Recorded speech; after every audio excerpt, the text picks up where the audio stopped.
A simple decision. Fundamental questions of navigation. Where am I? Where am I going? And how do I get there from here? I invite the leaders of our planet to ask themselves these three questions. A crucial decision.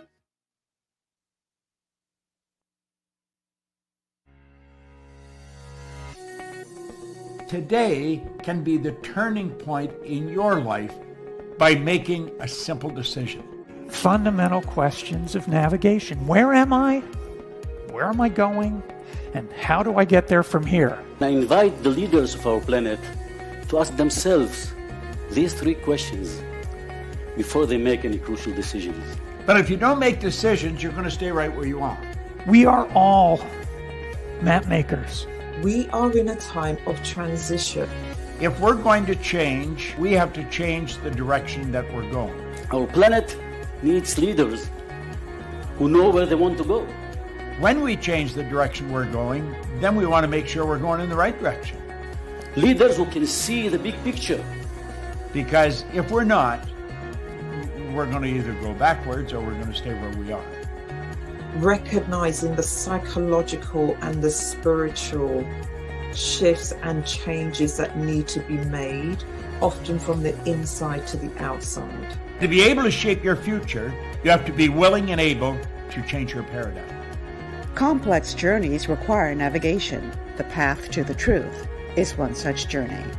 This is your GPS. Hairstyling services provided by J.D. Edwards Salon and Spa, Palmdale Shopping Plaza, Madera Street. Accessories provided by Chevette Williamson Jewelry. Standout jewelry for standout women. And good afternoon. Welcome to GPS, Global Paradigm Shift on Global 99.5 FM. Michelle Malcolm in your company, and it's always a pleasure to be with you. Thank you so much for joining us. And let me add my camera to the stream so they could focus on me while we're working out these other issues. So today we are talking about economic emancipation. And what we are talking about today is how to break the poverty mindset. Because poverty is more than just a financial problem. It really begins with the mindset. If you think poor, you can be poor. And unfortunately, this is what is holding back so many of our people today, because they think it's all about how do I get more money in my hand? Whereas even if you get more money in your hand and you don't have the mindset, the right mindset of how to manage that money, how to invest that money, how to make that money work for you instead of you working for it, in short time, you're going to be broke again. And so I need you to turn that so that it's, because once we set up her camera again, we're going to have to do that during the commercial break. And so we're talking today about the poverty mindset, what you need to do to break this poverty mindset and achieve economic emancipation once and for all. And the guest today is someone who is near and dear to my heart. I've known her since, my God, we ain't gonna talk about how long that is, because that's been a long time that I've known this lady.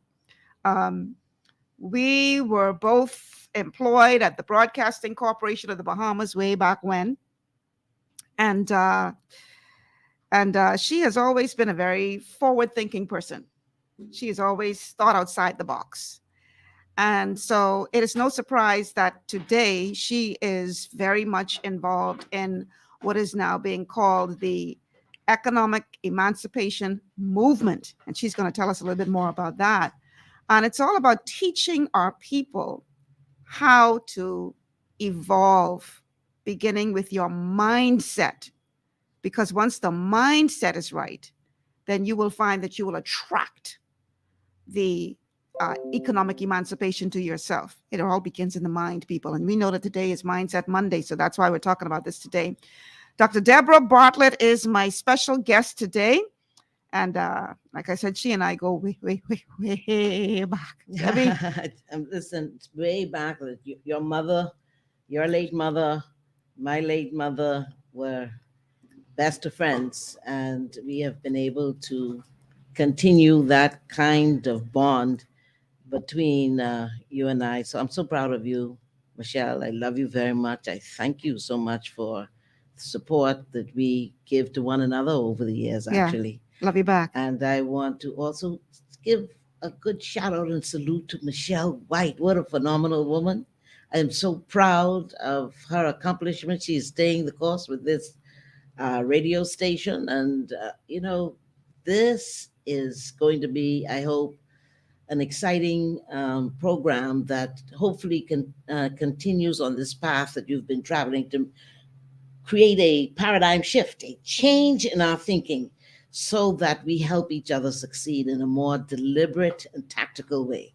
I'm sure Michelle is she's in there listening to you now, so I'm sure she would appreciate you saying those kind but true words about her. So Debbie, we talking economic emancipation today, and as I would have said, a part of our problem is mindset. I was looking at what the definition of poor is, and Mhm. it says a lack of money, Mhm. insufficient money. Mhm. Well, when we don't think about some things, we begin to solve a problem with the fruit and not the root. Wealth is not created by money. It's created by community. And so if we do not have a strong community that circulates and understands the power of creating linkages to help each other succeed, we're not going to have the money. But it is even a deeper problem. The root of poverty is how we think. And as I gave some consideration to and prepared for this program, I always like to go back to the original source, the Success Manual for Life, and look at what are the principles that govern economic emancipation and what contributes to a culture of poor thinking. And Michelle, do you know that as I assessed where we are as a country, particularly in Black countries, can I say that the top most wealthy countries in the world are all governed by white? At some point, we cannot continue to blame whites for our problem. We have to evaluate ourselves and understand the consequences of not living like a community. And I thought about the challenges of the 10 poorest countries in the world, and there are always common denominators that produce poor cultures. And that poor thinking, can I give you a definition that I believe is an original to what poor thinking is? And that is, poor thinking is a pattern of thought that undermines your potential and sabotages your purpose. So what does that mean? When we are poor, we are thinking wrong. As we think, that's who we become. As a man thinketh, so is he. I heard someone the other day, as a matter of fact, a few years ago, he defined success, the scope, the capacity for your success as how high your thoughts are. You can only grow as high as your thoughts. And so the source of our poverty is not having insufficient money. The source of our poverty is how we think and the environments that we interact with. And we don't understand that in our internal environment is bringing the fruit of lack, the fruit of poverty, or the fruit of prosperity. But you know what I find? You know what I find interesting? You talk about the richest countries in the world being led by the whites. The countries of Africa are some of the most wealthy countries in the world as it relates to natural resources. They are loaded with wealth. but yet they are some of the poorest nations in the world as well. Some of them, not all of them, some of them, right? And I've read in the past about the what they call the what is the word what I'm looking for, where they say it's almost like a paradox, that the wealthier the nation is as it relates to its natural resources, often the poorer it is, because of things like corruption, poor management, etc. So it's not always, you're not always facing poverty because of what you have in your hand, because sometimes people have the wealth in their hand and don't even recognize it for what it is. You understand what I'm saying? Listen, let's look at our neighbor. I'm going to come back to Africa. Mm-hmm. Let me start with Africa. As you said, the mother of civilization. Right. Some of the greatest empires in the world, has more than 80% of the world's natural resources. Mm-hmm. We have allowed ourselves to become victims of colonization, and most of what France or England, Europe gets, its wealth from extrapolating it from the African countries. And we continue as leaders to become Esau's, where we get a little wealth for ourselves. Right. To really, it's really the consequence that we suffer because of selfish leadership. And I believe that really happens because we seem to have in recent times a history where we are not identifying leaders that live in three tenses. Great leaders. When you say three tenses, what do you mean? Past, present, and future. Okay. If you talked about the Arab nations, just look at them. They go down 14 generations deep.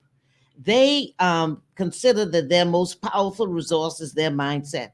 They also have the world's most beautiful and biggest building right now, as we speak, that takes us to different worlds. Say they will create, and the size of that biggest and most beautiful building, 7 stories, but it's an eye. And you know what their theme is? An eye for the future. So when you look at the Arabs as an example, it doesn't matter that they don't have the beaches. They're going to create a paradise for themselves through vision. We are not governing in most instances by vision. We are governing by project, getting a hotel so that we could create some jobs without looking at how we as a people will have ownership in our countries. So the mindset is different. Mm-hmm. They have in Saudi Arabia and Dubai, they have no problem with having the masses live in prosperity. If we were to look at your word, corruption, you know what corruption is? Personal advantage. So if we continue to be comfortable with being, and I'm not talking about government now, I'm not just talking about a government, a political structure. I am talking about self-governance. If we continue to be comfortable with making decisions just for me and not for we, when we are comfortable with not considering the benefit for generations, we're supposed to be generational thinkers. And we're supposed to be planning for our neighbors as well. So that is a part of the paradigm shift, I believe, that is going to be extremely critical for us, is that we have to dismantle selfishness. It sounds very simple, doesn't it? We have to dismantle greed, the most egregious sin against mankind. We usually look to the tangibles of murder. No, but it didn't start that way. We were exiled from an environment where we were governed by economic liberation because of our selfishness and because of our greed. There's nothing that has changed. It's the same enemies of progress that we are battling today. And until we can get to the root of it all, then we are going to continue in this cycle of poverty. And I know that we are in a season right now where it's about to shift, where we have to know that the Bahamas, for example, is predestined to be the Singapore of the Caribbean. We have to know that. We have to believe that. We have to submit to the laws and the principles that is going to help us navigate from the challenges that we face now that is created and is being created by the wrong practices over the years. Okay, I'm getting a message from our Facebook audience that says that they're getting some kind of echo, so I think we need to kill the microphone on Debbie's device to make sure that that's not echoing. So let's see if we can get that sorted out. We're going to get it sorted out momentarily, y'all. Okay, so this is something that we need to look at, not just from a national perspective, but also from a personal perspective, because I think we have been, I don't know if conditioned is the right word, but we're to the point now where, I'll give you an example. I saw on a Facebook post of a friend of mine, I think it was just yesterday or the day before, somebody apparently hit her up in her inbox on Facebook asking her for money. And so she responded to them about a job. And they gave us some choice words because they ain't asked her for no job, they asked her for money.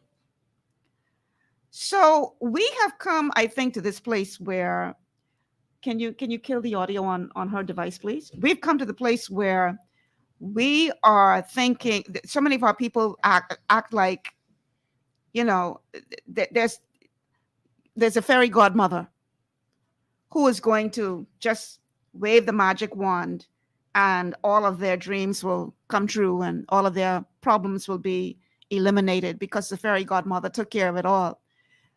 Without understanding that, okay, the person said that's much better, without understanding that there is work involved in progress.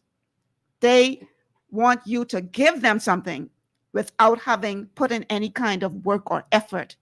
And I think a part of the problem is we have been, over the years, conditioned. I think for politicians, that's a good place to have people where they think they need you in order for them to survive. How do we break that cycle so that people need to realize, because trust me, my friend gave that person some choice words. She was like, I ain't your cheering daddy. You know, so go to the, you know, what you hit me up on my inbox for? Asking me for money and I telling you how you could, like she said, not give you a fish, but teach you how to fish. So you ain't got to be hitting, and you want to take offense? It's a serious mindset problem we have. It is. And I think let's go to the root of, there are two aspects of what you're saying.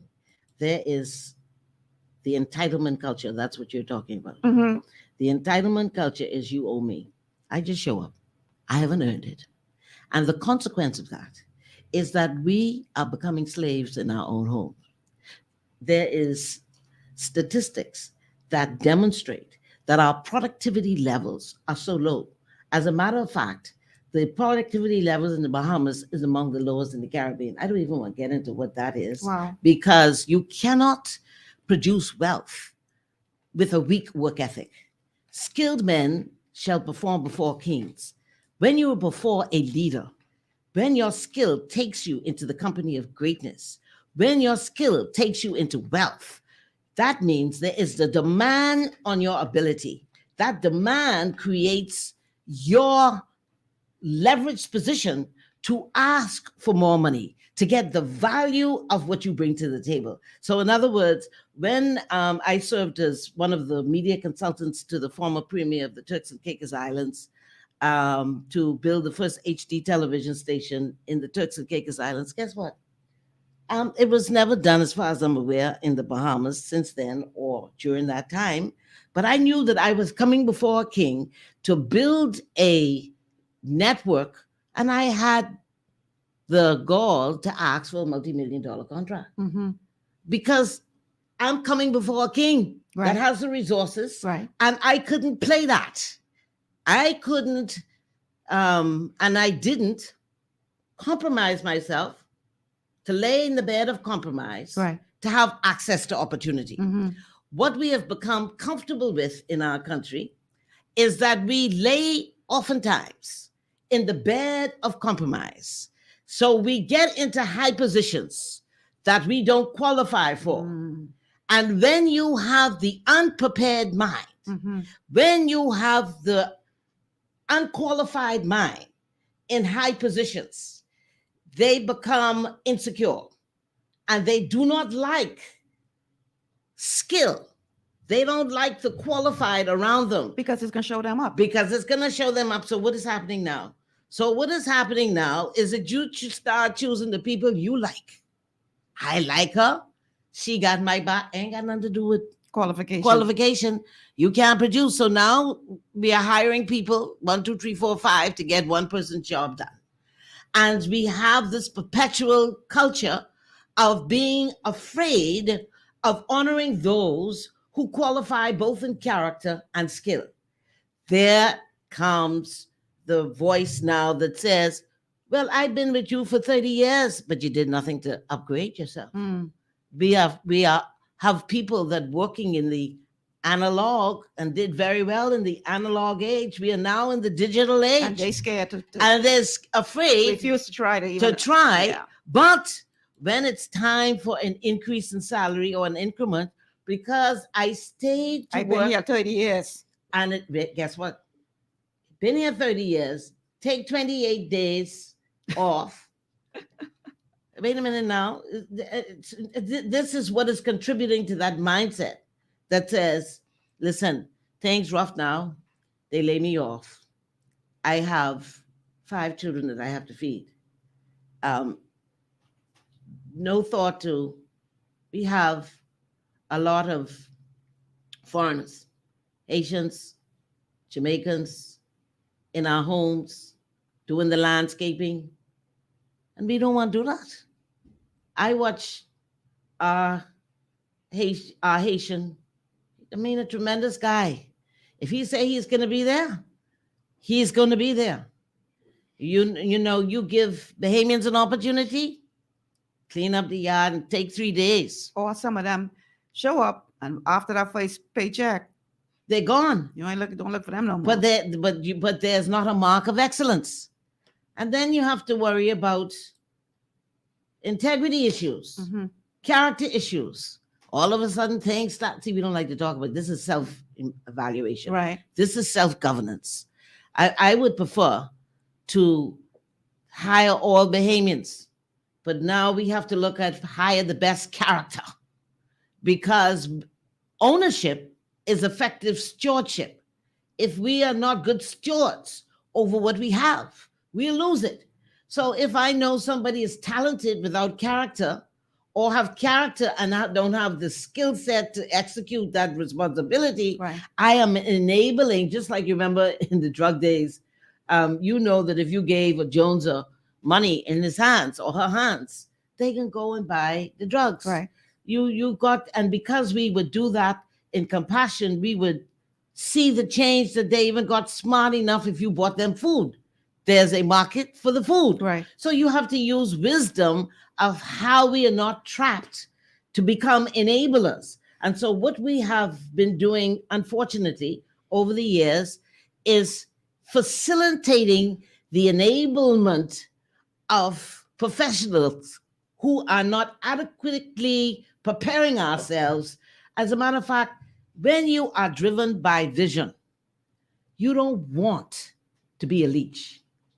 You don't want to almost say, give me. You want to know that your value is when I sit to the table, Mhm. first class has arrived. Right. So can I give you, as I prepared for this show, here's what went on my spirit for what poverty is. Poor thinking is a pattern of thought that undermines your potential and sabotages your purpose. So what's that? What that mean? Break it down. If you keep thinking that you can get something from someone without earning it, without saying, well, let me tell you something. I need some help right now. I know days with the separation of my partnership and the downfall of GEMS, and it's nobody's problem. You know, it's a part of life. You go in the valley. Jesus, I needed some people to help me with some gas, man. It's not because I didn't want to work, and it's not that I wasn't working. Right. So you have those situations where you are in a place where you need help. But you know what? show up even if you're volunteering and work, because work means comes from the word jinamil, to become. You become your dream and you develop the thought patterns that you need to restore your wealth or to gain your wealth and to be your best self. Okay, that is very heavy right there, Dr. Bartlett. We have to take a break. Music playing. Let's take this break. When we come back, we're going to break that down into biteable pieces, because I have a feeling that might have gone over a couple of people's head. All right, let's break it down. Not everybody, but we can break it down. We can break it down on the other side of the break. So stay with us. This is GPS Global Paradigm Shift on Global 99.5 FM. We'll be back after these words from our sponsors.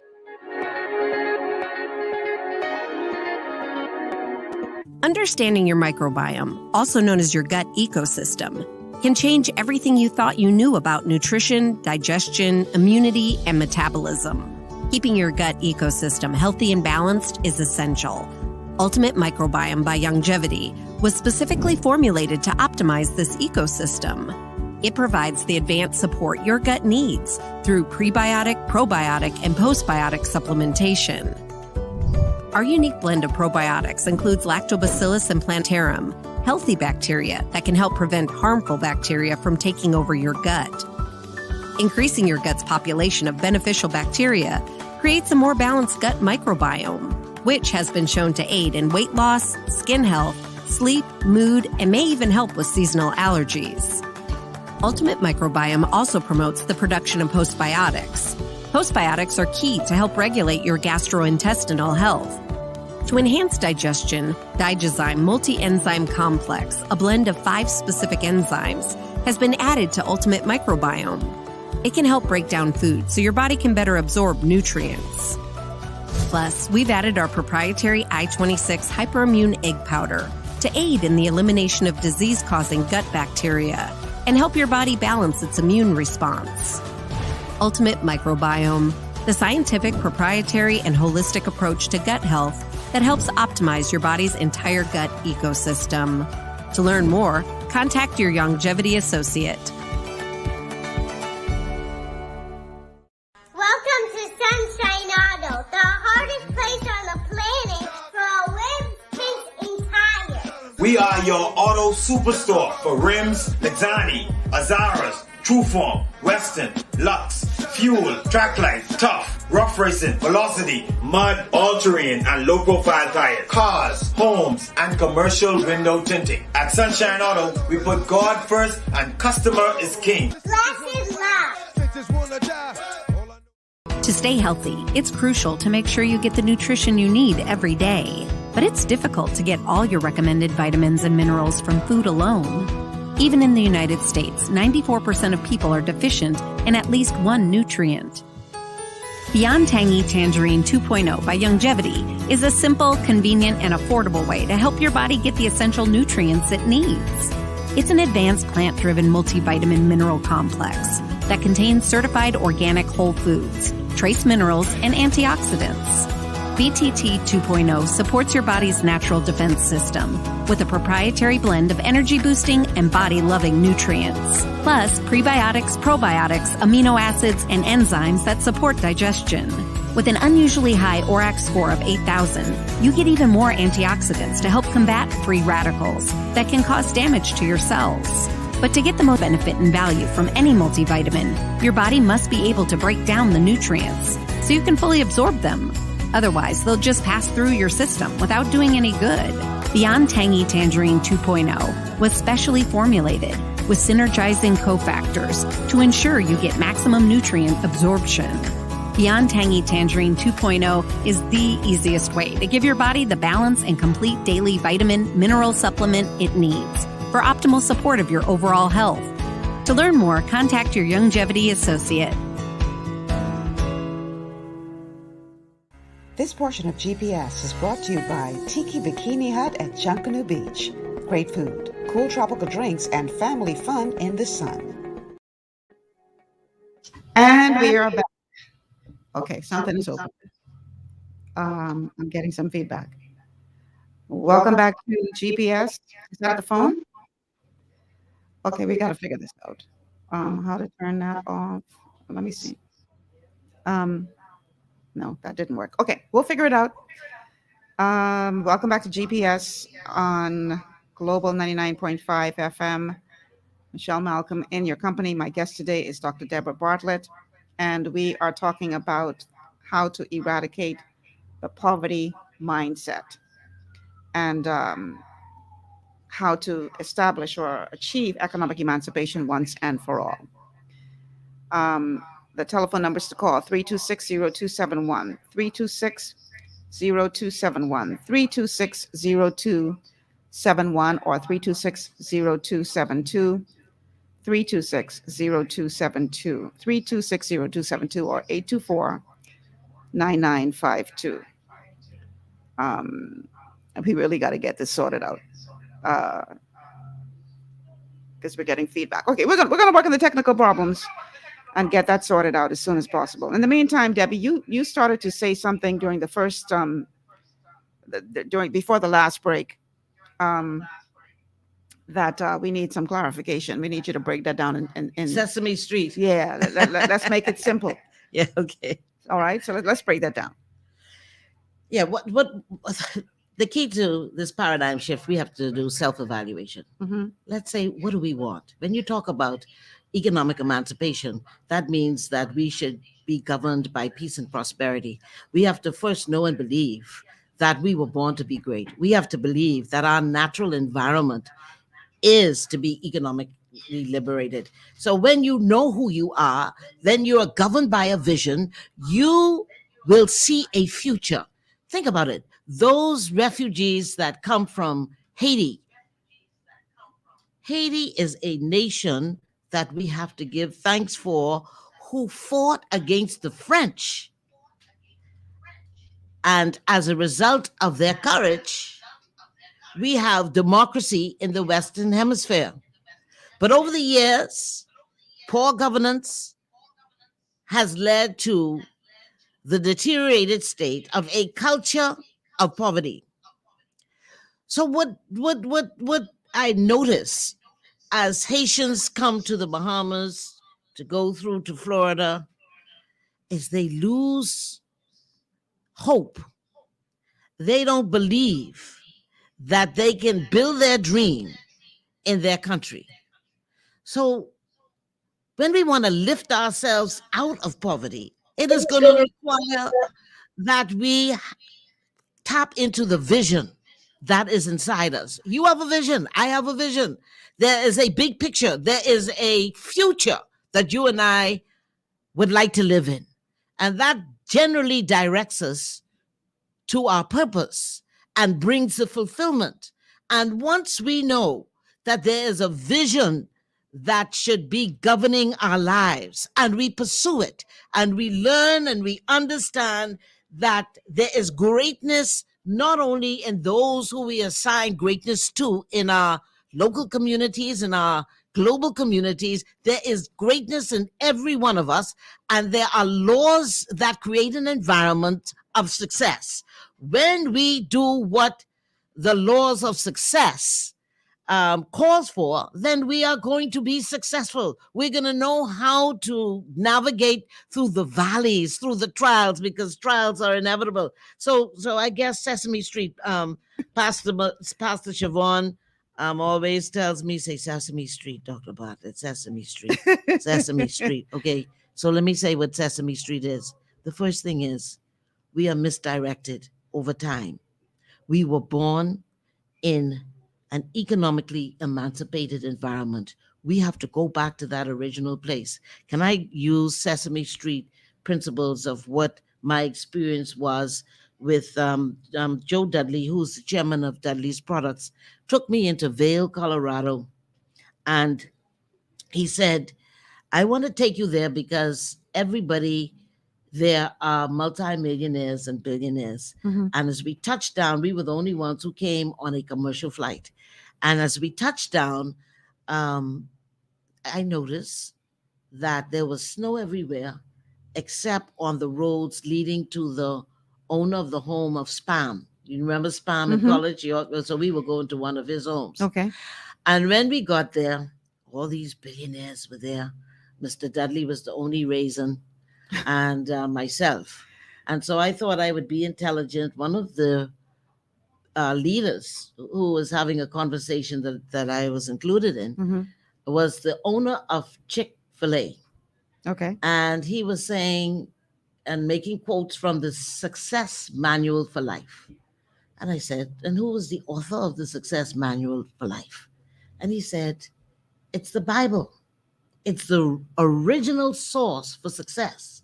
And I require my employees at Chick-fil-A to read the source of life Interesting. with the laws. And so I took that and I am thinking here now, what is it, as I said earlier, why is it that the 10 most poor countries in the world are Black governed? Because I don't think that we are in touch with why we were born. What is our purpose? Because we were born in Botswana. Botswana is believed to be the birthplace of humanity, hence the home of the Garden of Eden. The Garden of Eden was governed by what? Prosperity, peace, and prosperity. Break it down, Sesame Street. What does that mean? Our natural environment is supposed to be paradise. What is paradise? We got the only place in the world right now that I'm aware. There's an island called Paradise, which means timeless harmony. That means, you remember the whole Bahamas where it was like that? Right. When we could open up our doors. Sleep with the door Sleep with the locked. door open. When Trevor Nottage told me the other day, when he was 5-6 years old, he used to do the Tribune and Guardian runs. And the area that he supplied the papers to, they left their doors open for him to put the paper in their house. Wow. If they had already gone to work. That's Wow. paradise. So that is what the Garden of Eden is, where we can trust one another, where we know that we are our neighbors and brothers keeper. Where my neighbors right now, where I live in Winton Meadows, we share soup together. If we have a pot that we cook and we know the neighbor likes that pot, we share it with one another. That was the norm in the Bahamas. Now, there are a lot of instances where we are afraid to know our neighbor, where we don't care about our neighbor. And so when we talk about poverty, that is supposed to be our unnatural environment. Poverty is not supposed to be what we are comfortable with. Poverty is supposed to be a temporary condition with the understanding that we have all what it takes with a community to pull ourselves from the pit and raise us up to that palace level, to raise us up to being kings of industry. That's Asmina. Yeah, I think so. I think so. Boy, how do we get back there, Debbie? Because we have fallen so far from what you have just described. And listen, I'm old enough to remember it. I'm old enough to remember that, I have a cousin, clearly he's an adult now, but when he was a little boy, back in the day, we used to be able to, the youngest children, I think the first 2 weeks, they show you how to get to school. After that, you on your own, you got to walk to school, right? And my cousin Patrick, I talk in your business. He's now pastor of a church. My cousin always had a healthy appetite. And they said Patrick would go to school, back in the day, they send you with your little lunch box. And he would stop in every house on the way, sit down, eat a little piece of lunch. These people don't know this boy. He just stopped, sit inside the house, eat a little piece of lunch, walk further down, stop in somebody else's house, eat a little piece of lunch. If they offer him something, he'd eat some of that. But this was the Bahamas we lived in. Nowadays, you can't try that. You're cheering, going, missing the lunchbox and everything else. Yeah, but you see, you opened the show with an example of somebody seemingly taking advantage, not prepared to work, and just asking to live. Just give me some money. Give me some work. Yeah. So what you just said is exactly with your cousin Patrick. That was the love, that was the trust, and that was the confidence that we had to know that, listen, this is neighborly love, but we knew that we had to have a strong work ethic. Right. We knew that there was a dream that we had, that we have to get to college. Our parents sacrificed to make sure that we'd listen to the priorities. The priorities of our parents was family. We built family. family with our bloodline, family with the community. They dreamt. See what that dream is? They dreamt for a better future for our children and for their children. And what did they do? They prepared, they saved to make sure that deal or that dream was realized. How many of us are really planning like that to prepare for a better future? Right. We are, you know what struck me, Michelle, this morning? Let's go to the war right now with Russia Yeah. and the Ukraine. Now, what You can say just what I said to them when I walked into the office today. What? Go ahead. Go ahead. Let me let you say it. let me tell you something. Because you asked the question, how do we get back there? Mm-hmm. It's a paradigm shift. Yes. It's a shift in mindset. It's restoration time. It's to restore the values that make you great. Mm-hmm. And those people from Ukraine, you see how much they love their country? Okay. Those men said, no, we're going to stay back and fight. Even Miss Ukraine say, no, I can put on my uniform. No, we are not letting them come and take just like that. She put down her We are crown going and pick to up she her put on her gun. crown and pick up her gun. Yeah. But watch this now. What's this? All of these hundreds of thousands of people crossing the border from Poland. And the Polish didn't wait for them to find their way into their country. They opened their compassionate arms. Immeasurable generosity. Prepared shelters for them. And here's what I believe most people didn't see. You know what was so heartbreaking for me? They had another story. There were this small group of Blacks, and they were waiting for 3 days to try to get on the line. People arrive, they were placed ahead of them. Oh, wow. And so they said that they believe that it is racial, a racial undertone. But guess what? I said to myself again, tell me if us Blacks, see self-evaluation, you know, we point the finger, but how is it that we're going to point the finger at another race when we are looking at our thumb and we're calling on them to do something we don't do for each other. So tell me where we see Blacks running to help each other. I'm not prejudiced, but you can't ask somebody to do something that we are not prepared to do for each other. There was a family in Life at Key, good friends of mine, and she said to me, she's a matriarch of an empire, Right. and you see the difference too is, and I'm happy for the families that do it in the country, the Bahamian families, but her son was with her, who was next in line to manage the inheritance, and she said, Debbie, I noticed a change in your people. I said, really? What kind of change? You're not as nice as you used to be. I said, really? She said, no, you're not nice. And we are thinking about leaving here.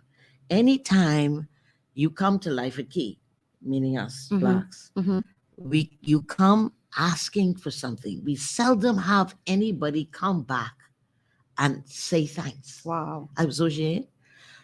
So I said, oh boy. I said, well, gratefulness is very important. But she said, but there's more. She said, the minute we make a mistake, and sometimes it is not a mistake, it's misinformation.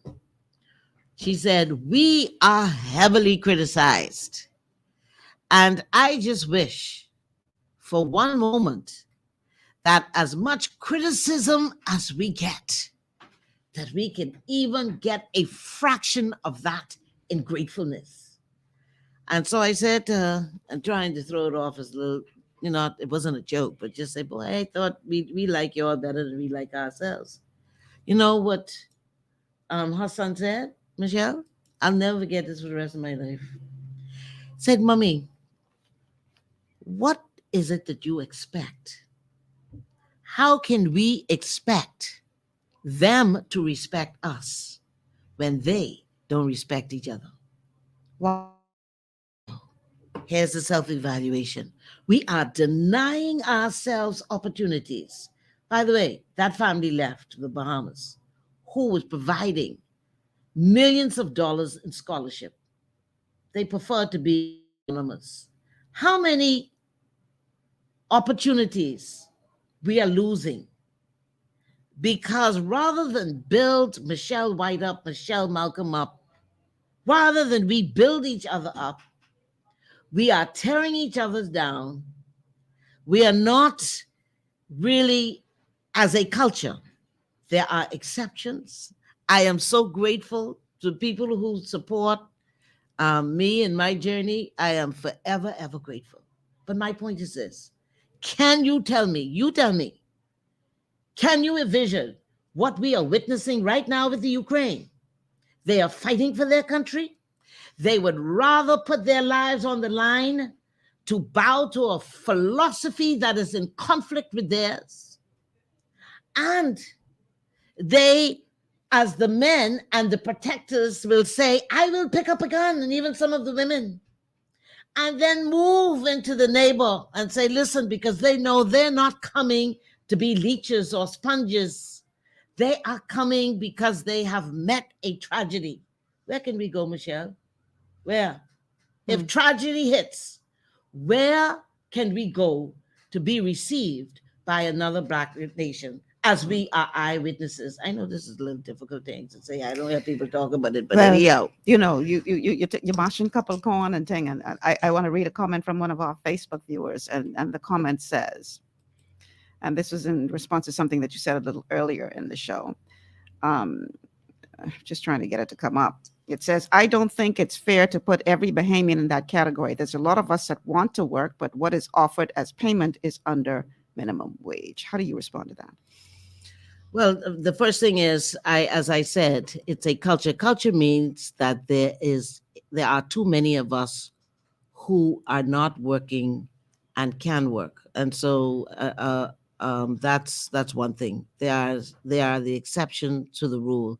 And let me just preface this by saying as well that some of the most talented Bahamians are the best in the world. I just met with a film producer today, a Bahamian working in Hollywood. I think the world should know her. The people of the Bahamas should know her. We should celebrate her. And so when we are good, we are excellent. We are very good. The person who wrote it is really right in terms of there are two aspects to what she is saying in not paying enough. First of all, we have Bahamian employers who are thoughtful. Let me give an example. Bamboo Shack, as far as I am aware, over time, they have provided low housing houses for and facilitating ownership for their employers on their employees who are faithful and who are diligent. That's phenomenal. And there are other employers who would do that. They reward diligence. Now, there's another aspect to it. There are employers who have a business that has a lot of overhead.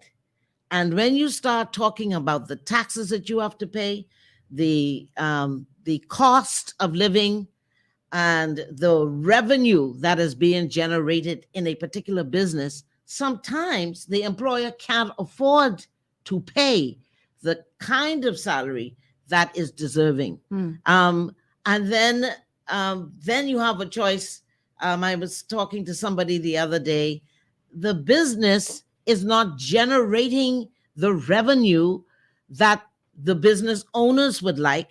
They were victims of, when you remember when they had the turnaround on Robinson Road, the traffic flow, a lot of businesses went out of business. Yeah, they did. And they see what we are not really taught or encouraged to think about, those decisions have tremendous ramifications Fallout, for years, because now that means that they have lost all their stock. They got loans to the bank that they can't generate. They have to generate it. And so the first recommendation I would say in a case like that would be work on something in the morning and work on something in the evening. Don't put all your eggs into one basket. Don't put all your eggs in one basket. Mhm. Be faithful to one small thing, because that $200, that $300 that you're getting can help buy some gas. No, it's not enough. But what is it doing? It is keeping you active. Remember what work means. Work means to become. You become your dream. You're developing a skill. You're heightening your qualifications. You're diversifying your options to go and get other jobs. And so that is a temporary situation. And you work on something in the evening or from at home, that little by little wealth is gathered little by little. And the final point I want to make there is that there are employers who take advantage of employees when they can do better. And we don't have that culture where we are incentivizing those who are faithful and loyal to that work environment. If you cannot afford to give overtime, at least consider having profit sharing and say, listen, be transparent with the staff and say, listen, this is what we have to make so that you can get a bonus. If we achieve this, at the end of the year, you'll get a bonus. Let's build the business together. A big part of this conversation, Debbie, I think, is the question I always ask people when we're talking about how to achieve, freedom. What do you have in your hand? Because a lot of people have a skill or a gift or something that they can do well, that they are not connecting with ownership and business. The perfect example of this is Colonel Sanders from KFC. If you read his story, he was a failure for most of his life. It wasn't until he was in his 80s, at the end of his rope, that he decided, well, I'm a pretty good chicken fryer, so let me start frying some chicken and selling it to the neighbors. The man was in his 80s when he started KFC, which is now all over the world. I mean, tremendously successful model of business. My point is, he did not recognize something that he had all along as something that could be the vehicle for him to achieve the economic emancipation that he sought all of his life. How many people are walking around right now with something in their hand already that they are not translating into a possible vehicle to take them to economic emancipation? Just look at the pandemic. The answer, in part, is in bush medicine. I believe that I'm strong because of the bush medicine of some of the most talented Bahamians in the world. That thing tastes so good, I want to drink that. That tastes better than Coke or Gombe Punch. And it's good for you. And so when we are talking about a crisis, we always hear it, that the Chinese, the Asians see the opportunity. So the bush medicine, now when I go outside, I am thinking now, what is the soursop good for? Cancer. So when we now look at the leaves for its purpose to be medicinal, and we tie it to the poor health that we have, and know that the answer is in the leaves, that we can make an industry out of it because we have been blessed with all of the tropical fruit and bush in the world, that when we are encouraged to think about industry, we know that that is a part of our nature, that we need to line up on a team. It's a team. Somebody can make it, somebody can package it, somebody can distribute it locally, somebody can export it. Who doesn't want bush medicine that is proven to help restore your health from COVID-19? And what we have, can I just say this? What I unfortunately believe that we have an opportunity to change, by the way, is that we are really hyped. We love programs that bash one another. We love programs that we could proverbially curse the politician and criticize them. Then everybody is interested. While there is a global reset that is happening, that is shifting our lives. And we are looking down so low. And then I say we, I'm talking about all of us. I'm not talking, I'm talking, let the thumb begin with me. But it's so serious, Michelle, because let me tell you something.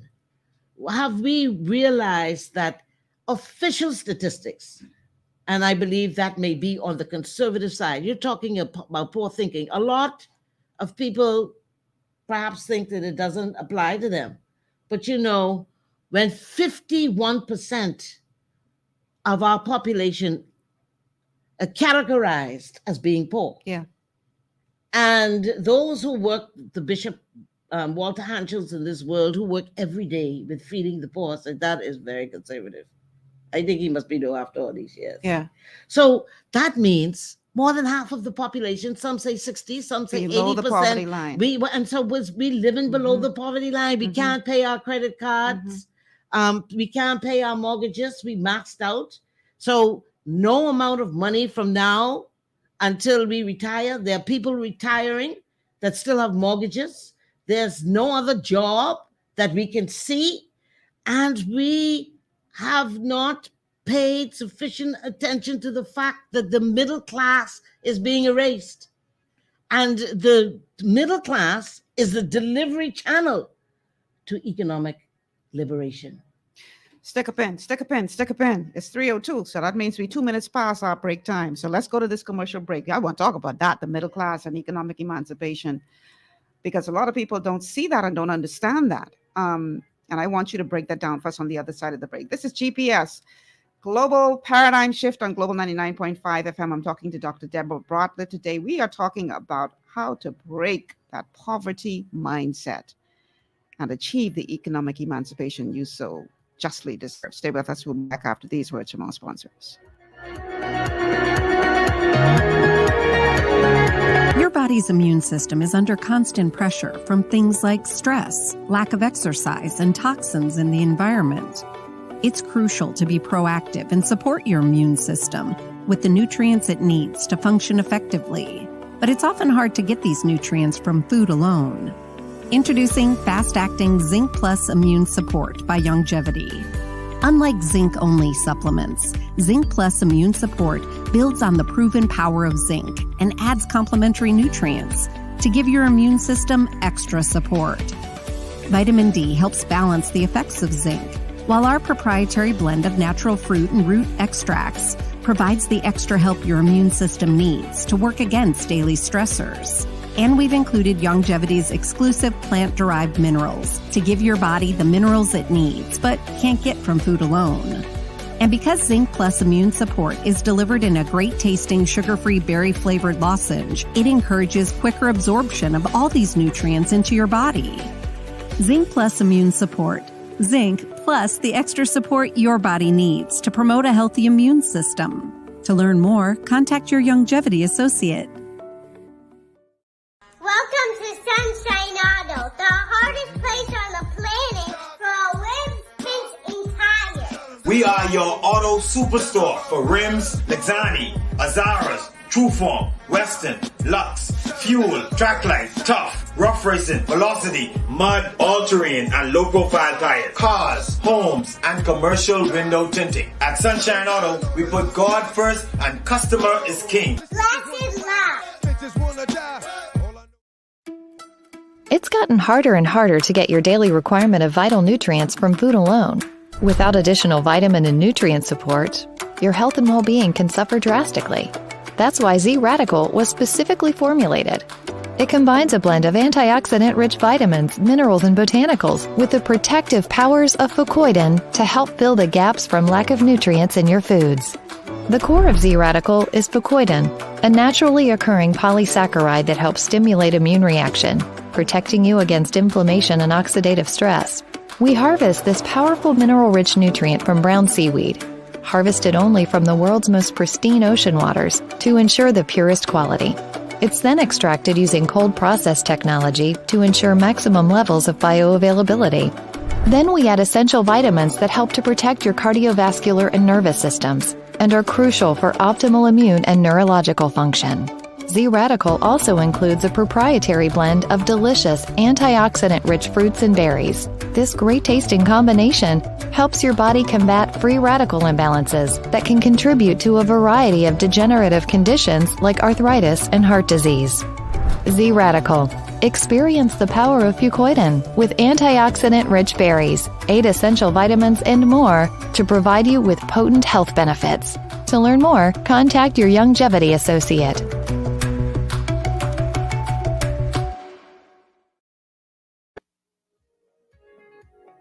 And welcome back to GPS, Global Paradigm Shift on Global 99.5 FM. Michelle Malcolm in your company, along with Dr. Deborah Bartlett, my special guest today. We're talking the poverty mindset. How do we get rid of that and achieve the economic emancipation that we all so desire? You know, as I was, this is where I thought you were going earlier, Debbie, but you went in another direction. I had to go to the bank today and standing there watching CNN, talking about the crisis between Russia and Ukraine. And there was a very interesting development today in Russia. The Russian oligarchs have broken ranks. They are no longer supporting Putin in his efforts, and they're now saying, my brother, seek peace. You know why? Because the international economic sanctions are now hitting them in the pocket. Forget all the nationalism and all them other kind of things. Right now, they feel in the pinch in their pocket and they say, look here, my brother, go sit down at the table and have a conversation because you messing with my money now. That's right. You see all the people pouring out all their vodka, any Russian vodka, they pouring it out. You know, they've imposed the SWIFT. They've stopped their SWIFT, so they can't move their money around. Exactly. But you see, watch it. These nations produce prosumers. They think, meaning producers and consumers.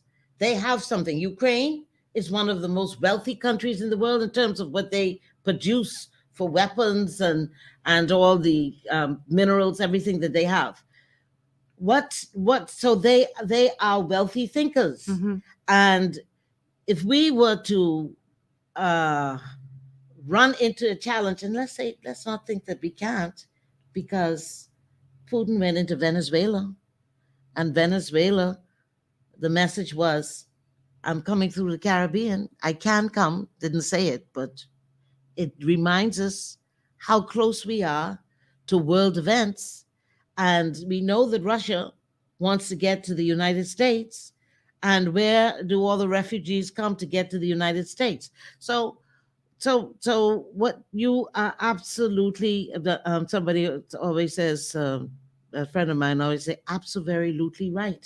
We have to look at the economics of things and how we are going to be resilient. So the oligarchs are saying, now look here, you are destroying all of us.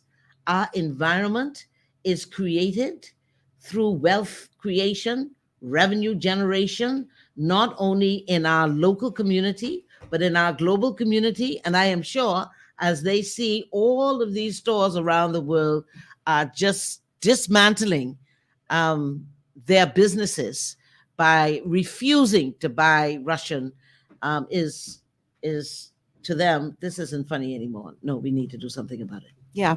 So prior to during the break, we were talking about the reason I decided to make the show about a poverty mindset, because there's a flip side to that. And that is that people who are truly wealthy, they look at your intellectual capacity to determine how wealthy you are.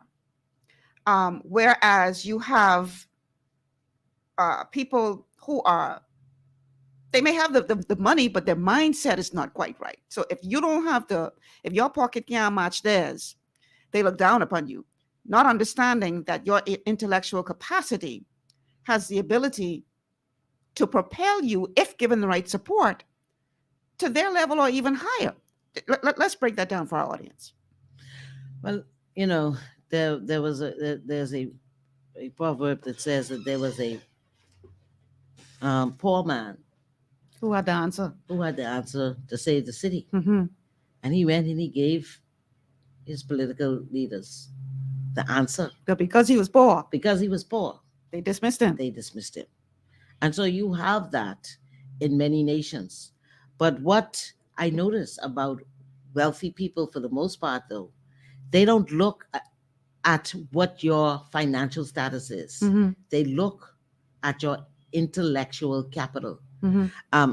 I am not in a financially liberated state. I have been. There were times that I could do what I want, travel what I want, invest in properties, great properties. I invested in prime properties over the years, and I built my businesses through buying and selling real estate Mm-hmm. out Love Beach, out west, and a couple of the family islands. So for me, I did not have a big home when I could. I didn't. I invested. And so I'm aware that people would pass and say, boy, you believe that's where Debbie Bartlett lives? Because I live in a modest home. I went back and lived with my mother, who is now deceased. She has no debt on it. When I came back from college, the first thing I did is I bought 2 condominiums down on Love Beach. Mm-hmm. And I decided I was going to turn that into revenue generation. Right. And as I did that, I bought another one out west, and I sold it, bought it low, sold it high, got a store in Debbie's Treasures in Radisson at the time, and I could move on down to Elizabeth Avenue, where we had, my mother and I had the deli. So I continuously took what I had in real estate and invested it. There was seasons where very easily I can have a palatial home. Mm-hmm. But I decided that I wanted ownership. And anytime you are on your way to ownership, you're going to have a valley. You're going to have some hard times. And so now it's the other skill set that is coming in that you need to navigate and endure those hard times.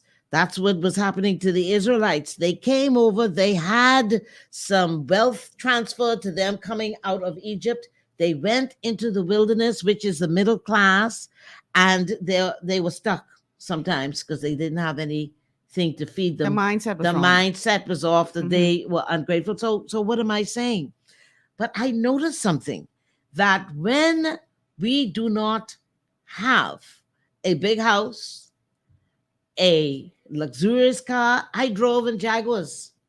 But guess what? I didn't buy the Jaguars new, I got a good deal on the Jaguars. And my relatively new Jaguars, I had about 2 of them and a Mercedes. I always shop for the deal. Mm-hmm. But people would judge me and say, well, I paid $80,000 for that Jaguar. Mhm. So what is the message there? You don't know how people get their things. Mm. There could be favor, there could be compromise, and we can be happy for one another when we have those things. But what I am saying is there are a couple of things that I learned through this. Now going through my trials, my financial trials, I am so happy that I didn't take on a multi-million-dollar home. Remember, now I had a multi-million-dollar contract in Turks and Caicos. But had I taken that and invested it in a home to make Bahamians feel that I'm okay, I've arrived, Mm-hmm. I would have a overhead, Mm-hmm. a mortgage, that in these valley days, I would be trying to figure out if I could maintain the mortgage, and very likely having the hurricanes, the pandemic, and all of the other challenges that we have faced, it's very likely that I would have lost a house. Mm. But I have no worries. We have no mortgage. We don't have, my mother deceased, she didn't leave any debt. So it goes to the success principle for life that the founder of Chick-fil-A said. It says, develop your fields first. Invest first before you get all of the trappings of wealth that you deserve. Take your time and see how you can build your duplex if you're not an entrepreneur? What are the investments? I invested in Commonwealth Bank, as small as it may be, but then it gives a regular dividend. What are we doing to try to move towards building and preparing a future that doesn't saddle us with debt? And so I noticed in this process, though, a lot in small thinking environments, we are defined and canceled by what we determine our value is, which is generally measured by money. But when you are speaking to a mindset that is governed by wealthy thinking, they will say to you, you shouldn't be in this country. How many times I heard that? Could I just share one or two very quick things? I have some property. Just a few weeks ago, the person wrote me back and said, you're more wealthy than I am. Because the wealthy mindset sees land as wealth. Someone who has no land and have a couple $1,000s and a nice car with a big mortgage in our environment is considered successful. It's the appearance of wealth. Right. When John Templeton came to the Broadcasting Corporation of the Bahamas, to do a satellite feed, I made provision for a parking lot for him and parking space for him in front of the station. And so we were there waiting for him to arrive, and this broke up taxi pulled up, and I sent one of our team members to ask them that space was reserved. Jeepers, just in time before he went out, who should emerge? John Templeton. Sir John Templeton. For those of us who are young, he is one of the most wealthy men in the world. The Sir John Templeton Fund. Money talks, wealth whispers. And when we always judge people by the things we wear, the clothes we wear, the size of the home, he could have 100 Rolls Royces. Yeah. But he wasn't coming there to impress us that he was Sir John Templeton. Yeah. He came whispering. That reminds me of a true story of what happened with Bill Gates in Harbor Island. Many years ago, Bill Gates came to the Bahamas and was on vacation, decided to visit Harbor Island, and was walking around in flip-flops and shorts and just a regular T-shirt. True story. He walks into this place where they sell property. What you call it? And he says, I'm interested in buying some property here in Harbor Island. And the real estate agent takes one look at him and say, I'm sorry, but you can't afford anything here.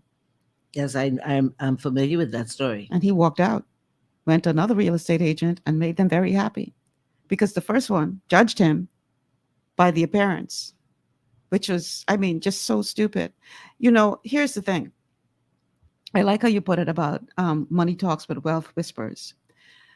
We tend to look at people, let's say these NBA players, and we think, oh man, y'all are so rich. You know, y'all making all this money. They rich. But real wealth is the people who own the team. And we'll pass the team owner by. Yeah.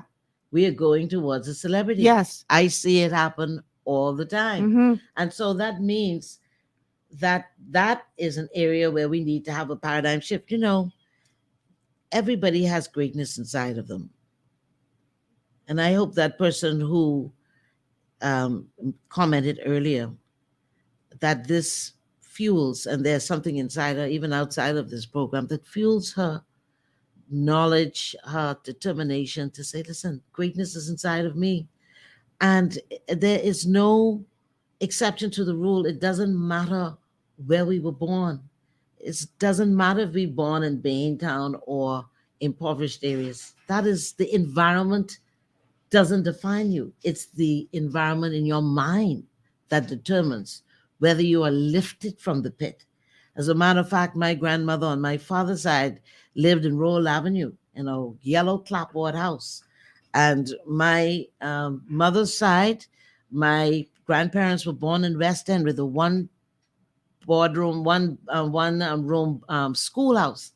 But my grandfather would continuously say that one day my children will help serve the world when there was lack. And he would set a goal. We'll be the first to own a radio in West End. And when he would get the radio, he would say, I am a great man.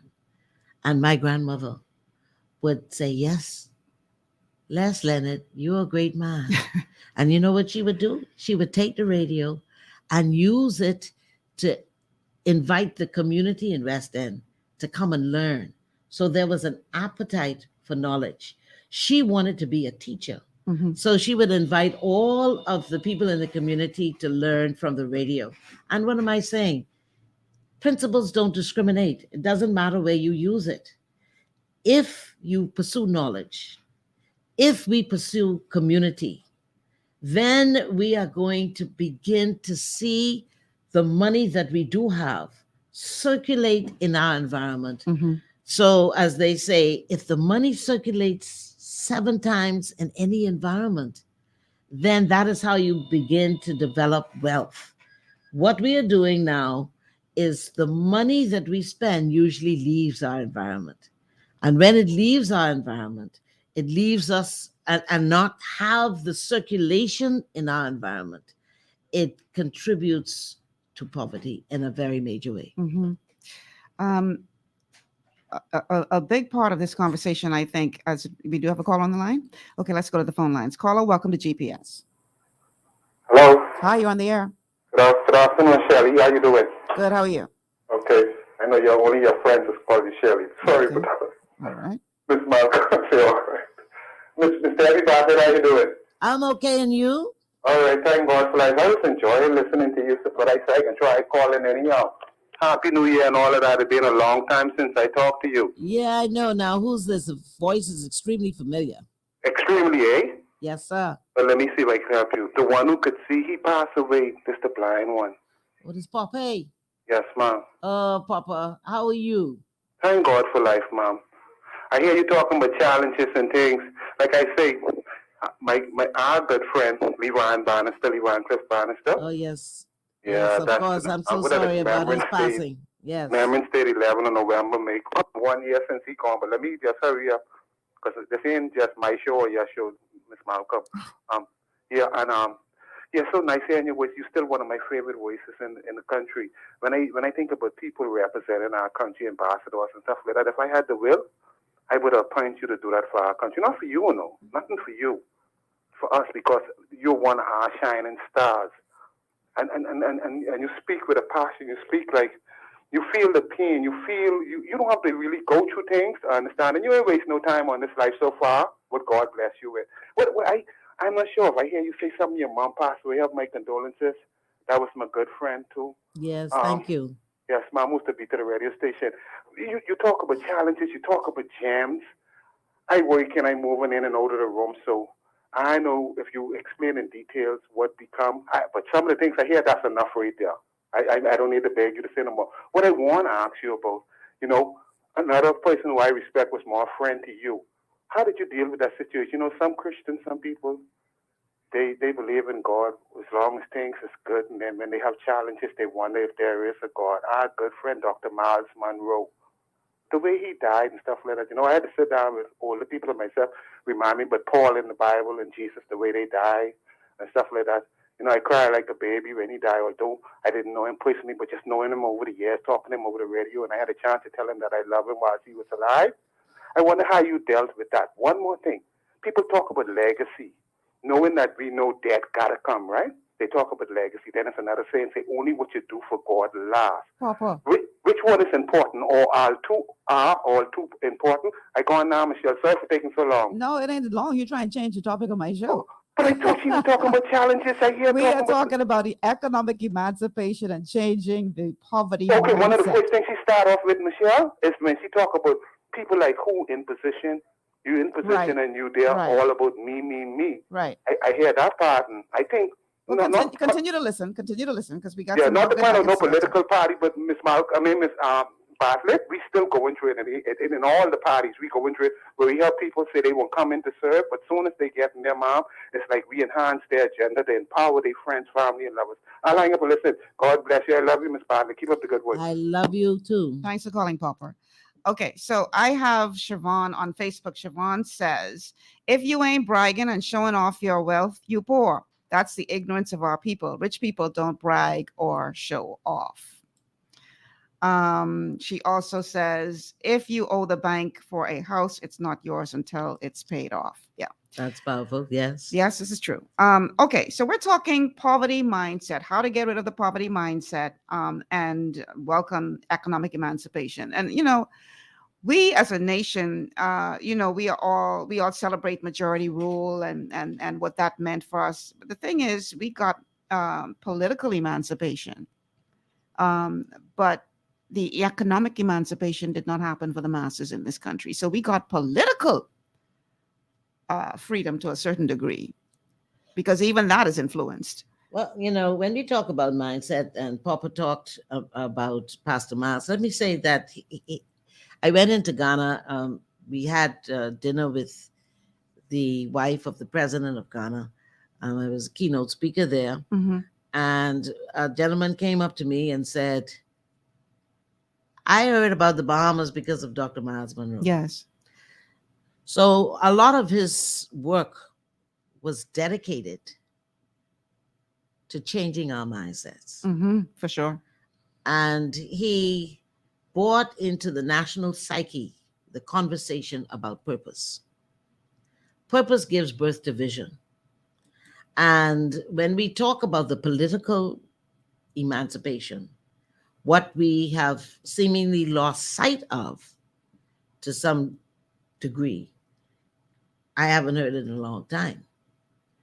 The destination for the Bahamas, according to the founding fathers, is economic independence. We're getting ready to celebrate 50 years. Mm-hmm. And in 50 years, we're supposed to be the Singapore of the Caribbean. It ain't take them half of 50 to get to where they are. No. But you see, they were very, and strategic. They were very strategic. Mm-hmm. And we could talk about that model for a moment, mm-hmm. because you're talking about a mindset shift. Right. And what we forget, that the economic emancipation or the economic independence vision did not come from a party. They were a collective yes. of political leaders who were fighting for justice in the country, mm-hmm. to include economic independence. As a matter of fact, the founding fathers, or those who founded the Progressive Liberal Party, were Conky Joes. William Cartwright, H.M. Taylor. It wasn't about those people who were fighting, included Cecil Wallace Whitfield, mm-hmm. And the framers of the Constitution that included Loftus Roker and George Smith. It wasn't about a color. It was about a socio-economic reality that needed changing. Yeah. And so the first organized party was the Progressive Liberal Party, and then you had branches, the BDP and everybody else. So it's important. To where it is important, let's depoliticize things. This is a vision for the country. And if we do not follow the vision that was divinely inspired because that is supposed to be what we know we were born to live in. Mm-hmm. Going back to Botswana again. Mm-hmm. Going back, see why I'm saying Botswana? Because we despise Black. And our foundation of greatness came from where predominantly Black people come from. And so when I bought, through the CEO network, Dr. Joe Dudley to bring a fulfillment plant here so that we can have the linkages between our cash flow industry of tourism. And so we can have some ownership as Bahamians to make our own shampoos and lotions here. A government minister got up and say, he rather white money than black money any day. Wow. Okay? So he verbalized something that we think. Wow. And we follow through. These are the insidious weapons and enemies of progress that we are fighting. Has anything changed since then? Well, you tell me, where's the evidence? We are going down. You know what is 51% officially for us to be poor? And it's really around 60 or 80%. And we are not adequately addressing what does this global reset mean? Yeah. We have to just raise our thoughts. And I started, and I'm saying that, listen, when we disrespect one another, when we measure the value we bring solely by the money that we have, that we don't even know how you get the money, but that's another story. When we disrespect one another, it's like that family out of Lightfoot Key that says, we need to get out of this country because you all don't respect each other. And I when I had the challenge with Gems, once somebody called me down on Bay Street one day, and he said, if you need to get out of this country because I noticed that you all don't celebrate your heroes. He said, you can come out with me. Wow. It is not a good thing. Wow. All right. We got to take one more break. Let's take the break. When we come back, we're talking to Dr. Deborah Bartlett about how to break the poverty mindset. It all begins in the mind, people. Because if you thinking poor, you're going to be poor. Trust me on that. So we're going to talk about things you can literally do to try to start to shift that mindset of yours if you find yourself in a position that you don't like. Listen, it took 13 years from Joseph to get from the pit to the palace, right? But here's the thing. He was in a dungeon when at the right time, at the right opportunity, his life switched. But he was prepared for when that opportunity came. How many of us are hoping for the opportunity, but are not doing anything to prepare ourselves for it? We're going to talk about that and more on the other side of the break. Stay with us. This is GPS.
Welcome back to GPS Global Paradigm Shift on Global 99.5 FM. Michelle Malcolm in your company. My guest today is Dr. Deborah Bartlett, and we are talking about economic emancipation. Free your mind and the rest will follow. We're hampered by this poverty mindset where we think poor. And because we think poor, we're not preparing ourselves for opportunities, because opportunities will come once you prepare yourself. If you say yes to the vision, first of all, you got to have a vision. And once you say yes to that vision, opportunities will come, but you got to be prepared for that opportunity. And that's a part of our challenge. But we have a caller on the line. Caller, welcome to GPS. Yes, good afternoon, Ms. Malcolm. What you saying? Yeah, and good afternoon to Ms. Bartlett. You know, I know this lady from when I was a young man, so, and I would like to thank her for her disclosures. And so all it relates to me as an avid reader is that even though after slavery, they actually made us believe that they wanted us to be free, but they implemented Jim Crow laws and a lot of bureaucratic laws to hold us down. And she just reiterated that in so many words, at home and abroad, right? And so us as black people, we are contemptuous of one another, and we also, instead of using our money to make more money, we use our money to show people we have money and we don't have money until we get sick and they hit us with a $200,000 bill, $100,000 bill. And this is what life has become. And so the Spain-brain, colonial brain politicians, right, have upheld these same ideals. And this is why the country is the way it is today, right? Now, I run a little small family business, and me one is being carrying the load. I actually did some repairs and did some things by myself. So, and then the pandemic kicked in. So as one of these people, I don't really believe in borrowing money. So I've had a chance to live in the States, and I've seen millionaires and people with money catching the train and the buses, etc. But we have to realize that this is our fault because our educational system, right? I'm telling you, because when you look at how other people live, the Chinese, the Jewish people, etc., and it's all about the respect of one another.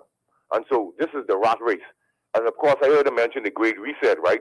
But I hope she realized that this is really a great reset. They stopped the world, and now everybody's in a rat race geopolitically, right? And everybody's after the earth's resources. And so, just like the Bible said, the strong will oppress upon the weak. And so, if we are weak as a people, then we would stay at the bottom, because at the bottom, you would have the most contention in every aspect, every facet of socialization. And this is what we must realize as a people. And we're just going to be wallowing as long as we don't innovate. It's going to happen. I see it with the education system now. The children have been in school for so long, and they're still talking about spring midterm break and summer break and all these different things. You know, I don't get it what's going on in this country. Have a good day, man. All right. Thanks so much for calling, 52. This is systematic, Debbie. It is. And, you know, I think we are making some progress. I would like to be objective. I'm happy we're going back to school face to face and all that. And if we don't understand that it is systematic and the problem is systemic, we have signed in the CO Network Economic Emancipation Movement internationally memorandums of understanding with a couple universities in the United States and Africa. And why are we doing that? Because the transformation is going to come with our thinking. We have to start for the future and work our way up. Mm-hmm. We have to encourage, and I want to say thank you to those people. There are people, yourself. We have to be grateful to those who become our support system. The best place in the world is to be in the valley, because it tells you who to trust, how much to trust, and who to never trust, who your real friends are, because you don't want to put snakes in your bosom. That's it. And then those friends, there's always the ram in the bush that comes. That, you know, for me, my family, Tower of Strength, the Fox family. You know, we talk about leaders in our country, whether the spiritual leaders. You know, I can't thank the spiritual leaders enough. The president of the Christian Council, the Apostle Benjamin Smith and his wife. We talk about Bishop Walter Hanschel. We have the answers in our country, the politicians that help on both sides. We have to look. I'm working on a project with the former ambassador Sidney Colley and in Ghana. He is a big cheese over there, and we come together as Bahamians. We work with.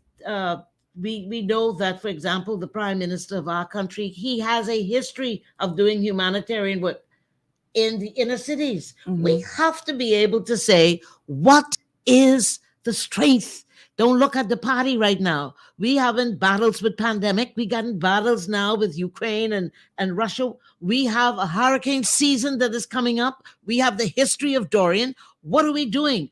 Moses did not make it into the promised land because his team was not ready. You can be governed by visionary leadership, but if the team is not ready, we cannot continue to move that and believe that there is one leader that can bring us in. We have to believe that there are spearhead leaders like Joshua, who understands that there is a team who recognizes the season, believes in the season, is equipped for the season to take us into economic independence.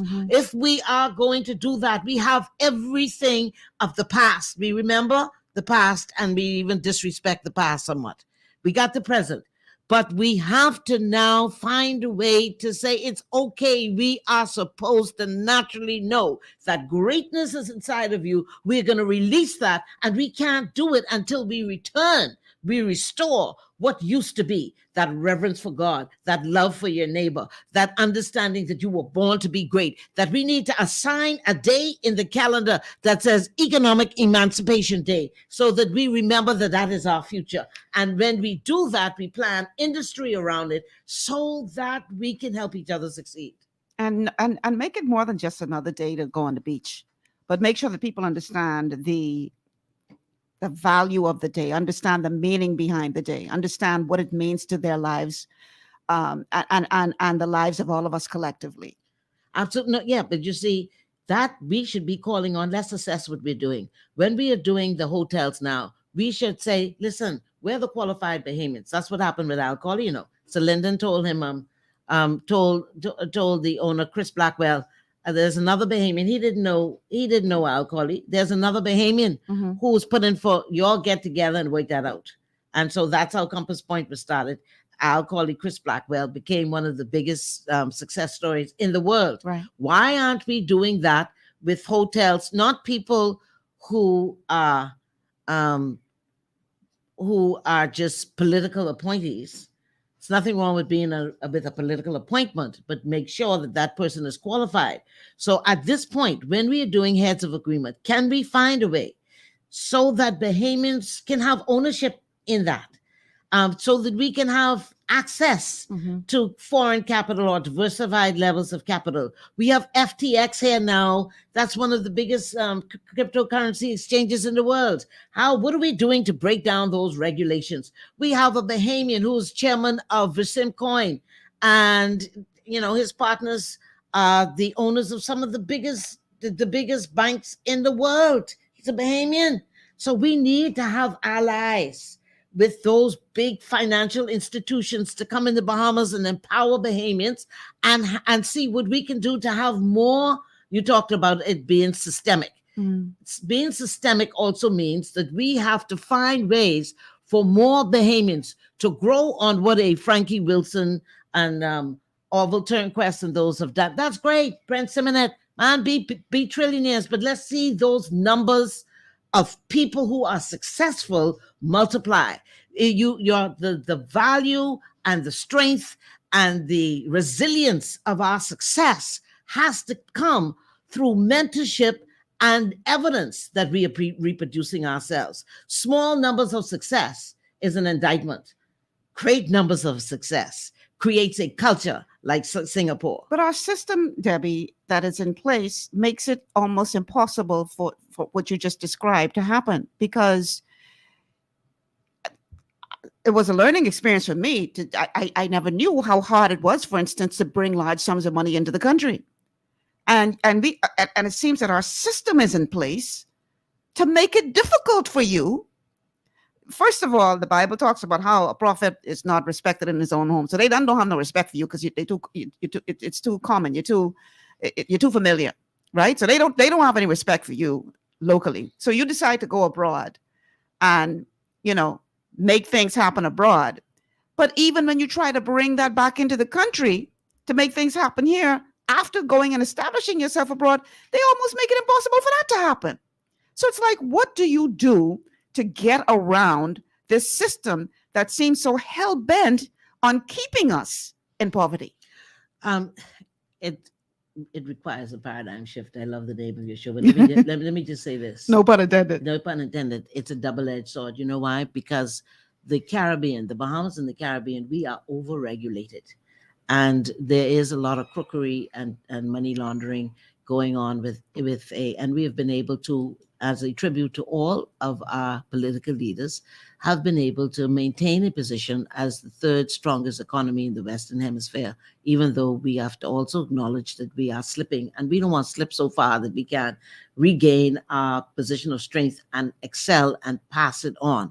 We now have to look that there are some new realities with cryptocurrency, and I believe in this global reset. I wouldn't be surprised if what Nixon removed with the gold backing the dollar, I would not be surprised if gold now backs the dollar. And that means that there is a season that is coming up sooner than later where there's going to be another wealth transfer of wealth. And we're not talking about it. So if we're not talking about it, then we can't access it. And then now you talk about cryptocurrencies, which then is another system. I believe I heard that the vision, didn't tell me directly, but a leader indicated this to me, a highly placed official, said that the Bahamas, the vision for this administration is to make the Bahamas headquarters for cryptocurrency. Well, now these are great things, like the caller just said, of innovation, that we need to be ahead of the curve, but we cannot become the headquarters for cryptocurrency. So I am assuming that all of these regulatory policies that are in place that is restricting our growth has to be dismantled, and the whole cryptocurrency reality speaks to the need of decentralization, which brings transparency, which is not what we have in our system in central bank. In other words, central bank is centralized.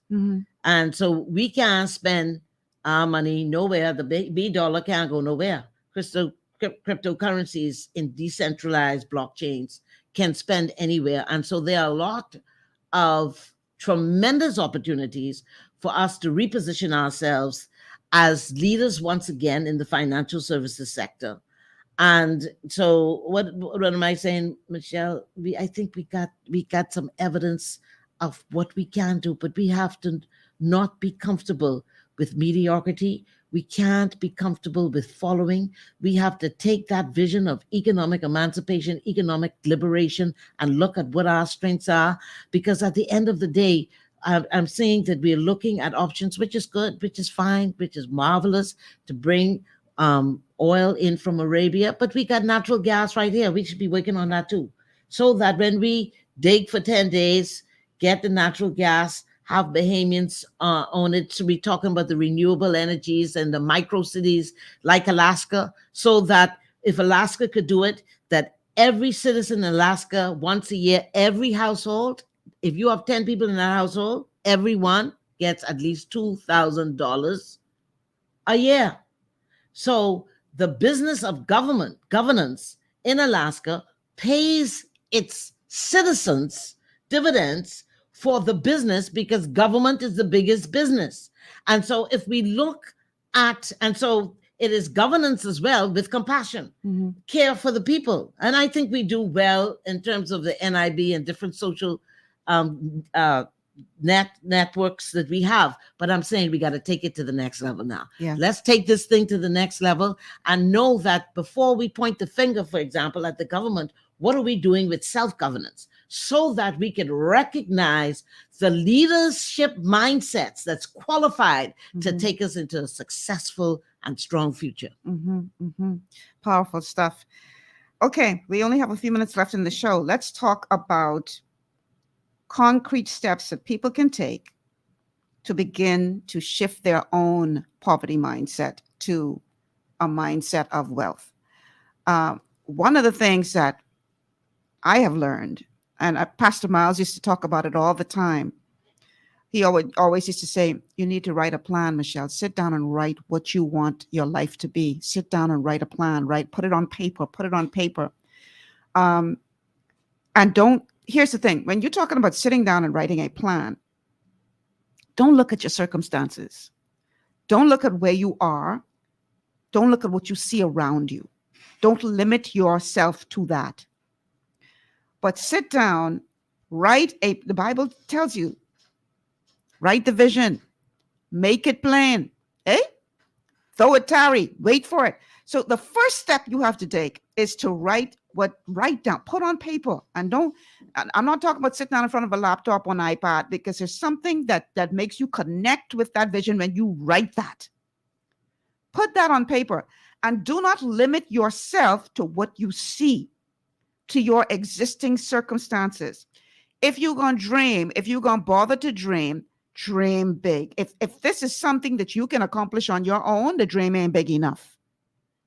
Because I think people need to get to the point where we have to understand, and I'm speaking to myself as well, I'm learning this as I go through life, that we sometimes limit ourselves, Debbie. We get stuck in this poverty mindset because we're afraid to put anything down on paper or move towards it, because we figure there's no way I don't know how I can get that done. There's no way I could ever achieve that. How could I, that's just such a big dream. How could I achieve that? But you got to get to the point where you realize how it can happen in your business. What do I mean by that? If you really are trusting God, if you sit down and you write this plan, if it's something that you can dream, that you can imagine, he can do greater. But it starts with your mindset. Because I always tell my contestants, as part of our training program, shoot for the stars. If you miss, you might hit the treetops. You might hit the clouds. But if you only aim for the treetop, you understand what I'm saying? So that's got to be the first thing we do, to change our mind, the way we think, to think big, to stop limiting yourself to your existing circumstances. That's like you said earlier in the show, you go through valleys. And here's a tip, people. The valley is not designed to destroy you. The valley is designed to prepare you. Because I'll use David as an example. When David was fighting them bears and those lions in isolation, he was nothing more than the shepherd boy. But he was fighting bears and lions to go save his father's sheep. That was preparing him to be able to take down that Goliath. And here's the thing. Oftentimes, once you have gone through the preparation, the very thing that you will need to propel you to the next level comes packaged as a problem. Again, we go back to mindset. Excellent. Yeah. Yeah. So what do? You're sitting out there right now. You are faced with all kind of hardship. You lost your job. You're having a hard time putting food on the table. How do you cut through all of that negativity, all of what is wrong, to be able to change your mindset to move towards having a vision and moving towards it? I love what you said. Can I just add? Please. Purpose gives birth to vision. Yes. Know your purpose. The purpose of mankind is to rule industry. Not everybody is an entrepreneur, but whatever you do, you're supposed to be the best in it.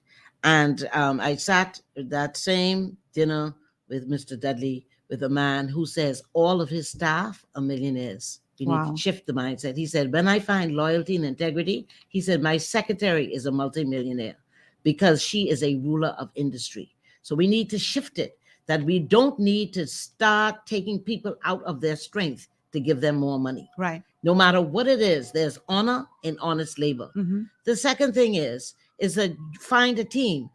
Before God placed us in his presence, before he manifested his image, what did he do? He created an environment. Choose your company carefully. Your company gives you a glimpse of your future. If everybody is around you is losing, don't have a vision, they are hopeless, they are in despair, they are depressed, you become depressed. If you find people who are excelling, succeeding, and you can learn from them, that environment is a form of mentorship. Mm-hmm. There's safety in a multitude of counsel. You have to take that within the context. Not everybody wants you to succeed. Yes. So you have to be careful and be able to be discerning enough from the people who can give you advice on how to get it done. Mm-hmm. You're not going to succeed. Every wealthy person that I know has advice as one of their priorities. The second thing, the other thing is that when let's take it down to our own country. Mm-hmm. When we place industry, Whatever that, see, there is the general purpose of rulership, and there's the secondary purpose of personal purpose. How do I mean? You think about this, Michelle. God put Adam in an environment that he gave him to rule and gave him a specific purpose to be the first minister of agriculture and fisheries. In an environment, in other words, natural resources was the number one industry. Mm-hmm. That's where we started. And he showed us all of the minerals that surrounded that environment that we are supposed to take advantage of. And then out of feeding ourselves, see, isn't that saying Maslow's law? See, principles don't change, Right. nor do they discriminate. Mhm. So the other point that we have to do is restore the priorities of God in industry. We are supposed to be self-sufficient. We were born to be self-sufficient. We won't see fishermen as that's the stinking dirty job. Mm. That is a method and a priority. The people that in God has Spanish given- world saying it is no Uh, stinking dirty job. exporting probably billions of dollars to Red Lobster and all of that. Making big money. Making big money while we saying we can't do that. Yeah. Jesus himself was a carpenter. The blue collar jobs that we despise is what makes countries strong and resilient Mhm. and preserves the sovereignty. Because if you even look at after, because of the selfishness and greed of Eve making a decision, we were not exiled from God's presence because we murdered somebody. We exiled because we were greedy and selfish. And when they came and when they were exiled out of paradise, what was the next industry they did? The garment industry. After the garment industry is the construction industry. What am I saying? These are industries that everybody uses in the world. There's a global market for all of those things. Mhm. We should not be satisfied to be bringing beef from Australia, lettuce from California, Mm. which means all of its nutrients are coming out Yep. before it gets here. Mhm. When we have all the soil, Israel don't even have the soil that we have. And they feeding themselves and one of the greatest powers in the world. We have more that we can work with. So when we understand, one, that we were born to be a ruler of industry. When I show up, when you show up, what am I refining my skills to become the best? What is my specific purpose? What am I passionate about? We move towards that. And as you are faithful over the little, your vision gets bigger. And guess what? Final thing I'll say, what is this fight with Russia and Ukraine? We're the only ones who ain't looking for territory as a culture.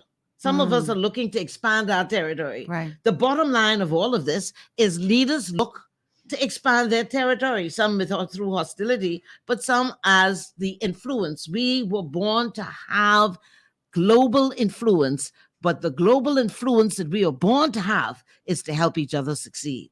Deborah Bartlett, I appreciate you, man. Thank you so much for being here today. Good Thank you. stuff. Good stuff. Because I got to have you back soon. Thank you. All right. Before we get out of here, I got to give you some information that I think you're going to find useful. Crawford Agreement 2 has its own catastrophic injuries claims business. And if you have suffered an injury or some other problem, they are there to help you out. Injury claims covered by automobile, casualty, and general insurance, with life insurance coverage, motorcycle accidents, you name it, they do it.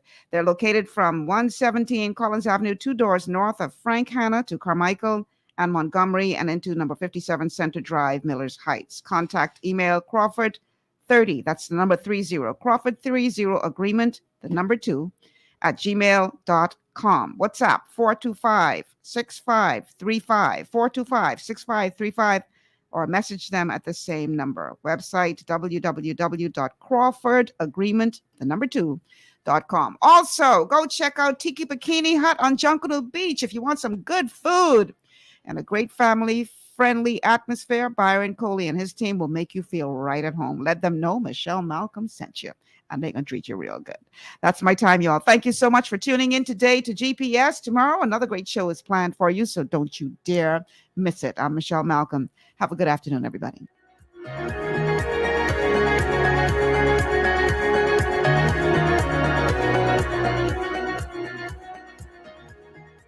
Global 99.5 FM reminds our listeners that the views and opinions expressed on this show are those of the host and guests and not necessarily the opinions of the owners of Global Communications Network and the operators of this radio station. This is 99.5 Global FM, your number one.